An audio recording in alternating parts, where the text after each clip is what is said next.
तोशा खाना से मेरे बेटे ने 2 घड़ियां ली। नून लीग के सीनियर रहनुमा शाहिद खाकान अब्बासी का तहलका खेज इंकशाफ। कहा कि जब आप मुल्क से बाहर जाते हैं तो आपको तहाइफ मिलते हैं या कोई आपके मुल्क में आता है तो वो आपको तहाइफ देता है। वो तोहफा वजीर आजम का सेक्रेटरी तोशा खाना में जमा करा देता है। तोशा खाना से आपको कॉल आती है कि अगर आप तोहफा खरीदना चाहते हैं तो इतनी रकम अदा कर दें और तोहफा ले जाएं। अगर वो खास रकम देकर तोहफा नहीं लेंगे तो बादजा वो ऑक्शन कर दिया जाता है।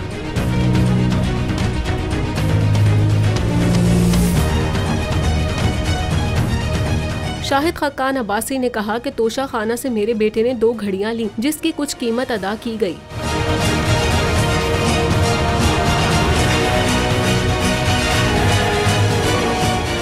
मैं आज शुएब शेख को खास तौर पे दाद देना चाहता कि ये है आज़ादी राय, आज़ादी सहाफत, ये उसकी जंग है।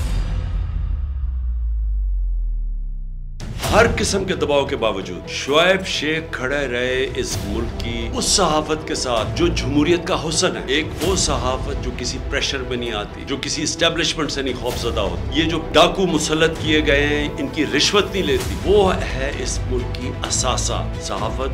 वो असासा बन जाता है। सिर्फ शुएब शेख को आज जेल में इसलिए डाला है कि उसको ये कहा गया था कि इमरान खान और पीटीआई की कवरेज ना करें। मैं पाकिस्तानियों की तरफ से शुएब शेख आपको और बोल चालू कहता हूँ, हम आपके साथ खड़े और इंशाल्लाह आप सब्र करें। ये अंधेरा, ये जो अंधेरी रात है, ये ज्यादा तैयार नहीं है। मुझे नजर आ रहा है कि इंशाल्लाह अच्छा वक्त आने वाला है। सब्सक्राइब करें और बेल दबाएं ताकि कोई खबर रह न जाए।